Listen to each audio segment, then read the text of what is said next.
I was brought in to do a job recently. The job brief was to try and make a small group of people more confident to sing in religious services. So I came into the room, we sat down in a little circle, about 10 people in the circle. As I often do, I started by asking people to say their name and to say anything that came to them about singing. Do you like it? Do you think you feel confident about it? And so we went around the room, and almost without exception, in one form or another, each person basically said, I can't sing. I can't sing. I like it, but I can't do it, etc. So the whole room basically came back with the same answer.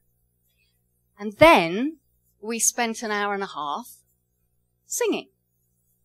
So I think that this is what I hear more than anything else in my work. I work in hospitals. I work with older people in day centres, nursing homes. I work with people with Alzheimer's. It's a very, very wide-ranging job that I'm blessed to do.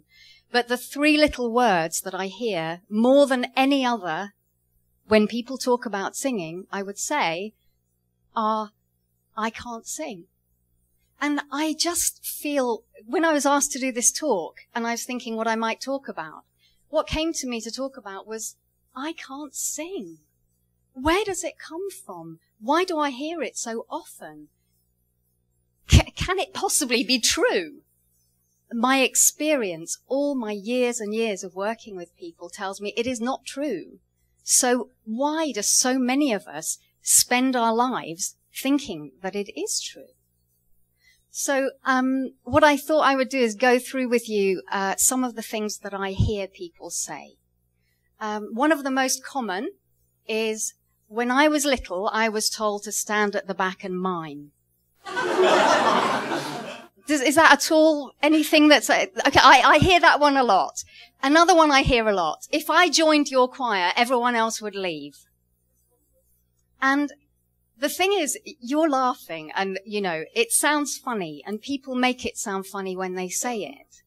But the point that I want to make is, for me, the word that comes to my mind actually is tragic. I think it is nothing short of tragic that people spend their whole life, unless something changes the direction, thinking this is something they can't do. Over the course of the day, I've been having conversations with people, and of course, when I talk about singing, it's because it's my medium. I know about it. You could be talking about dance. You could be talking about painting. I think many of the things I'm going to say probably hold true in all different other areas too. So, I can't sing. Where does that leave us? Where can we go from there? And where did it come from? So if I explore that one further with people, so often what comes back to me is, oh yeah, when I was little, somebody said I couldn't do it. It may have been a teacher. It may have been a parent. It may have been a sibling. Often it's somebody older than the person when they were told this. So this is what came to me. If the first time I got into a car, I turned on the ignition and stalled, and the instructor had said to me, well, you can't drive, would I ever have tried again? Especially if I was if I was a child, if I was somebody who took the adult's opinion seriously, I might just think, oh, well, that's obviously something I can't do. I don't have access to that. Door slams closed on what I consider to be one of the greatest sources of connection, joy, sharing, health. There are studies that have been done. I'm not part of the studies, but I have been informed about them. I've read about them. Things to do with health, vitality, recovery from illness, recovery from stress. You can't count how many benefits have been not just sort of airy-fairy thought, oh, well, that seems to feel better after a bit of a sing, but proper studies, scientific studies which prove it. And so I wanted to just share with you what I think that this I can't sing code might stand for. So these were my thoughts. I think the most guilty suspect here is pitch. I think that when people say I can't sing, mostly what they're likely to mean is pitch doesn't come naturally to me. So I just want to do a little experiment with you. I'm just going to sing a note, and I'm going to ask you to sing a note as well. And it might be the same note. That's my invitation to you. It might or might not be the same. But let's just see what happened. So I'm going to give you a note. I'm going to give you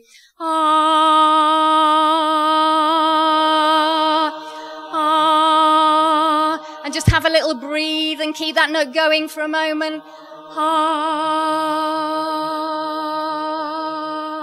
Thank you. So my guess would be that there might be some people in the room here today, possibly even watching elsewhere, who might open their mouth and look like they're singing and no sound might come out. Is there, could I possibly be right? You don't even have to tell me. My hunch is that there will be people that fall into that category. Now, I think that those will be the people who maybe thought they would get it wrong. Or maybe the person next to them would hear that they got that wrong. That would be really horrible. So we curb our natural instinct to use our voice to help us express something because we're scared we're going to get it wrong. And isn't that a universal thing that we share? You know, we don't want to get it wrong. And I think maybe the older we get, the less we want to get it wrong. So there we were as a child, and we were expressing our natural exuberance, singing away, and some misguided grown-up snuffed that for us and said, you can't do that, be quiet, stand at the back, mime, etc. That's where it left us. Okay, so pitch, that's one. I've been working with people with pitch. I won't tell you that having worked together, the pitch is suddenly perfect. Sometimes, surprisingly, it's only a question of working with somebody and saying, okay, will you sing this note for me? And them getting the courage to sing the note. So I'm going like this to them. And they're coming back to me with something like, and I'm going, now I need my two hands. I'll have to use that one. And they're down there and I'm going, up a bit, up a bit, up a bit, up a bit. And gradually we meet each other on the same note. And it's absolutely fantastic. And where do you think the saying, being on a wavelength, comes from? I've been thinking about that. Being on a wavelength, isn't that rewarding and lovely and special when you feel you're on a wavelength with somebody? What could be more beautiful and more literal than singing the same note there, being in actual connection by sound? Fantastic. So that's pitch, single note pitch, and I'll move on from there. Rhythm is another thing. Now, I definitely need both hands for this one. So sometimes people feel like rhythm is an issue for them. It's not easy for them. So, for example, I might just go like this, and you might go, and I might go.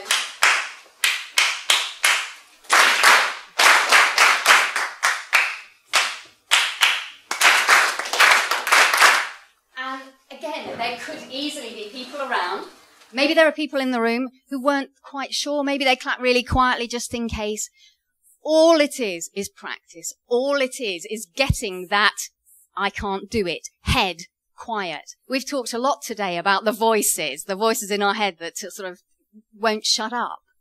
These are the moments where we can just get them out of the way and say, okay, I'm just going to do that. I'm just going to try it. And maybe the person next to me will hear me get it wrong. So, and maybe the next time I'll get it right. Or maybe the person next to me will say, actually, it was like this. Should we do it again together? We'll support each other, and together we'll make the progress, okay? And the last thing I wanted to just talk about briefly, melody shape. So sometimes we're not very confident about the way the notes are going to go up and down. So, for example, you got the note. Probably most of us in this room know that little rhyme that goes, row, row, row your boat gently down the stream. Now, all the notes in that are pretty much close together. 1, 2, 3. 1, 2, 3, and then you go down a bit and up again. And again, that's something, it might not come naturally to every person to be able to do that instantly. That doesn't mean they're never going to be able to do it. It just means that even if they're a grown up, they maybe just missed that step.